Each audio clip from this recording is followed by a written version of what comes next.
ಚಿಕ್ಕಮಗಳೂರಿನಲ್ಲಿ ಕಾಡಾನೆ ಕಾಡ್ಗಿಚ್ಚು ಧಗಧಗಿಸುತ್ತಿದೆ. ನಿನ್ನೆ ನಡೆದ ಲಾಠಿ ಚಾರ್ಜ್ ಖಂಡಿಸಿ 3 ತಾಲೂಕುಗಳನ್ನು ಬಂದ್ ಮಾಡಿ ಆಕ್ರೋಶ ವ್ಯಕ್ತಪಡಿಸಿದ್ದಾರೆ. ಕಾಡಾನೆ ದಾಳಿ ತಪ್ಪಿಸಲು ಶಾಶ್ವತ ಪರಿಹಾರಕ್ಕೆ ಆಗ್ರಹಿಸುತ್ತಿದ್ದಾರೆ.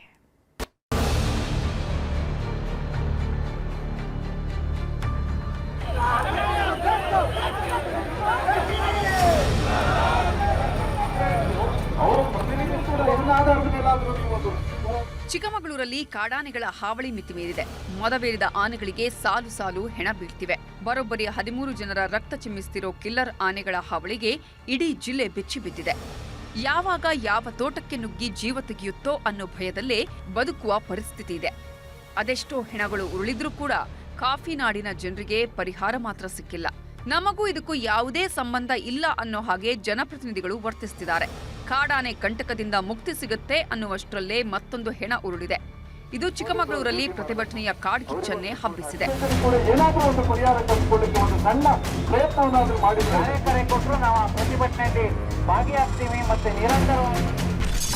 ಕಾಡಾನೆಗೆ ಮಹಿಳೆ ಬಲಿ, ಹೊತ್ತಿದ ಆಕ್ರೋಶದ ಕಿಡಿ. ಲಾಠಿ ಚಾರ್ಜ್ಗೆ ಖಂಡನೆ, 3 ತಾಲೂಕುಗಳು ಬಂದ್. ಚಿಕ್ಕಮಗಳೂರಲ್ಲಿ ಆನೆಗಳ ದಾಳಿಗೆ ಸಾವಿನ ಶೋಕ ಮಡುಗಟ್ಟಿದೆ. ಜಸ್ಟ್ 7 ದಿನದ ಅಂತರದಲ್ಲಿ 2 ಉಸಿರು ಚೆಲ್ಲಿದ್ದಾರೆ. ಕಿಲ್ಲರ್ ಕಾಡಾನೆ ಆಪರೇಷನ್ ಹೊತ್ತಲ್ಲೇ ಮತ್ತೊಂದು ಹೆಣ್ಮಗಳ ಬಲಿ ಪಡೆದಿದೆ. ಹೊಟ್ಟೆಪಾಡಿಗಾಗಿ ಕಾಫಿ ತೋಟದ ಕೆಲಸಕ್ಕೆ ಬಂದ ಬೋರಮ್ಮ ಆನೆ ದಾಳಿಗೆ ಛಿದ್ರವಾಗಿದ್ದಾಳೆ. ಚಿಕ್ಕಮಗಳೂರು ತಾಲೂಕಿನ ಹುಣಸೆಹಳ್ಳಿ ಸಮೀಪದ ಪುರ ಗ್ರಾಮದಲ್ಲಿ ಹೆಣವಾಗಿದ್ದಾಳೆ. ಯಾವಾಗ ಹೆಣ್ಮಗಳ ದುರಂತ ಅಂತ್ಯವಾಯಿತೋ ಊರೂರೆಲ್ಲ ಸಿಡಿದೆದ್ದಿದ್ರು. ಕಡಬಗೆರೆ ಬಳಿ ರಸ್ತೆ ಮಧ್ಯೆಯೇ ಶವವಿಟ್ಟು ಪ್ರತಿಭಟನೆ ಮಾಡಿದ್ರು. ಹೋರಾಟದ ಕಿಚ್ಚು ಹೆಚ್ಚಾಗ್ತಿದ್ದಂತೆ ಪೊಲೀಸರು ಲಾಠಿ ಚಾರ್ಜ್ ಮಾಡಿದ್ರು. ಅಲ್ಲದೆ ಪ್ರತಿಭಟನೆ ನಡೆಸಿದ 29ಕ್ಕೂ ಹೆಚ್ಚು ಜನರ ವಿರುದ್ಧ ಎಫ್ಐಆರ್ ದಾಖಲಿಸಿದ್ದಾರೆ.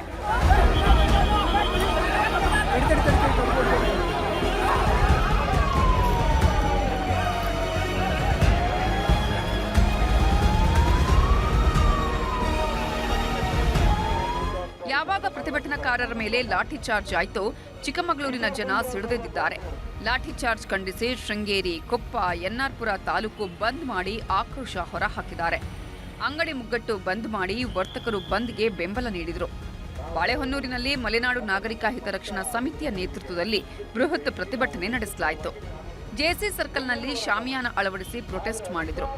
ಅಧಿಕಾರಿಗಳು ಹಾಗೂ ಸರ್ಕಾರದ ವಿರುದ್ಧ ಧಿಕ್ಕಾರ ಕೂಗಿ ಆಕ್ರೋಶ ಹೊರಹಾಕಿದರು. ಸರ್ಕಾರ ಏನೂ ಸ್ಪಂದಿಸ್ತಾ ಇಲ್ಲ.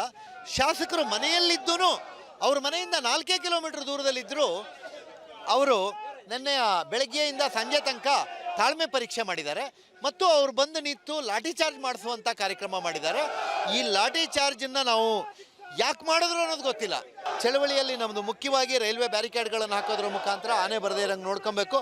ಸಾವಾದವ್ರ ಮನೆಗೆ 50 ಲಕ್ಷ ರೂಪಾಯಿ ಕೊಡಬೇಕು, ಒಂದು ಕೆಲಸ ಕೊಡಬೇಕು ಮತ್ತು ಹಾಕಿರುವ ಕೇಸ್ಗಳನ್ನು ವಿತ್ಡ್ರಾ ಮಾಡಬೇಕು. ಶಾಸಕರ ದೌರ್ಜನ್ಯವನ್ನು ಖಂಡಿಸ್ತೇವೆ ನಾವು. ಪ್ರತಿಭಟನಾಕಾರರ ಮೇಲೆ ಹಾಕಿರೋ ಕೇಸ್ ವಾಪಸ್ ಪಡಿಬೇಕು ಅಂತ ಎಸ್ಪಿ ಜಿತೇಂದ್ರ ದಯಾಮಗೆ ಮನವಿ ಪತ್ರ ಸಲ್ಲಿಸಿದ್ದಾರೆ. ಜೊತೆಗೆ ಶಾಶ್ವತ ಪರಿಹಾರಕ್ಕಾಗಿ ಆಗ್ರಹಿಸಿದ್ರು. ಇಲ್ಲ, ಹಲ್ಲೆ ಮಾಡೋಕ್ಕೆ ನಮ್ಮದು ಇದು ಇಂಟೆನ್ಷನ್ ಇರಲಿಲ್ಲ. ಮತ್ತು ಆಮೇಲೆ use whatever the minimum force we suppose to use ಅಷ್ಟೇ. ಇಲ್ಲ, ಸುಮೋಟೋ ಕೇಸ್ ದಾಖಲಾಗಿಲ್ಲ. ಕಂಪ್ಲೇಂಟ್ ತೊಗೊಂಡು ಕೇಸ್ ಹಾಕಿದ್ದು. 1 case affray case, rioting case ಇದು ರಿಜಿಸ್ಟರ್ ಆಗಿದೆ ಆಲ್ರೆಡಿ. ಇದು ತನಿಖೆಯಲ್ಲಿದೆ ಈಗ. ಇದು ಆಮೇಲೆ ಇದು 1 ಕಲ್ಲು ಬಂದಿದೆ. ಸೊ ಈ ಕಲ್ಲು ಬಗ್ಗೆ 1 ಕಂಪ್ಲೇಂಟ್ ತಗೊಂಡು ಮತ್ತೆ 1 FIR ರಿಜಿಸ್ಟರ್ ಮಾಡಿದ್ದೀನಿ. ನೋಡೋಣ ಈಗ. ಹೋರಾಟದ ಮಧ್ಯೆಯೇ ಚಿಕ್ಕಮಗಳೂರು ಜನ ಕಾಡಾನೆ ದಾಳಿ ತಪ್ಪಿಸಲು ಶಾಶ್ವತ ಪರಿಹಾರಕ್ಕೆ ಆಗ್ರಹಿಸುತ್ತಿದ್ದಾರೆ. ಸೆರೆ ಹಿಡಿದ ಆನೆಗಳನ್ನ ಕಾಡಿಗೆ ಸ್ಥಳಾಂತರಿಸಬೇಕು. ಸರ್ಕಾರ ಆನೆ ಕಾರಿಡಾರ್ಗಳ ರಕ್ಷಣೆ ಮಾಡಬೇಕು. ಕಾಡುಗಳಲ್ಲಿ ರೆಸಾರ್ಟ್ಗಳ ನಿರ್ಮಾಣ ಮಾಡೋದು ಬೇಡ. ಕಾಡು ಪ್ರದೇಶದ ಅತಿಕ್ರಮಣ ದಿನದಿಂದ ದಿನಕ್ಕೆ ಹೆಚ್ಚಾಗ್ತಿದ್ದು ಬ್ರೇಕ್ ಹಾಕಬೇಕು. ಆನೆ ಪಥಗಳ ಬಗ್ಗೆ ನಾಗರಿಕರಲ್ಲಿ ಅರಿವು ಮೂಡಿಸಬೇಕು. ಆನೆಗಳ ಆರೈಕೆಗೆ ಪ್ರತ್ಯೇಕ ಪುನರ್ವಸತಿ ಕೇಂದ್ರ ಆಗಬೇಕು ಅನ್ನೋದು ಚಿಕ್ಕಮಗಳೂರು ಜನರ ಆಗ್ರಹ. ಸ್ವಗ್ರಾಮದಲ್ಲಿ ಬೋರಮ್ಮನ ಅಂತ್ಯ ಸಂಸ್ಕಾರ, ಮುಗಿಲು ಮುಟ್ಟಿದ ಕುಟುಂಬಸ್ಥರ ಆಕ್ರಂದನ. ಕಾಡಾನೆ ದಾಳಿಗೆ ಬಲಿಯಾದ ಬೋರಮ್ಮನ ಮೃತದೇಹವನ್ನ ಸ್ವಗ್ರಾಮಕ್ಕೆ ಶಿಫ್ಟ್ ಮಾಡಿದ್ದಾರೆ. ವಿಜಯನಗರ ಜಿಲ್ಲೆಯ ಕೂಡ್ಲಿಗಿ ತಾಲೂಕಿನ ಕಾಮಯ್ಯನಹಟ್ಟಿಯಲ್ಲಿ ಕುಟುಂಬಸ್ಥರ ಆಕ್ರಂದನ ಮುಗಿಲು ಮುಟ್ಟಿತ್ತು. ಕಣ್ಣೀರು ಹಾಕುತ್ತಲೇ ಬೋರಮ್ಮನ ಅಂತ್ಯ ಸಂಸ್ಕಾರ ಮಾಡಿದ್ದಾರೆ. ಈ ಮಧ್ಯೆ ಮೃತಳ ಮನೆಗೆ ಕೂಡ್ಲಿಗಿ ಶಾಸಕ ಡಾಕ್ಟರ್ NT ಶ್ರೀನಿವಾಸ್ ಭೇಟಿ ಕೊಟ್ಟು ಕುಟುಂಬಸ್ಥರಿಗೆ ಸಾಂತ್ವನ ಹೇಳಿದ್ದಾರೆ.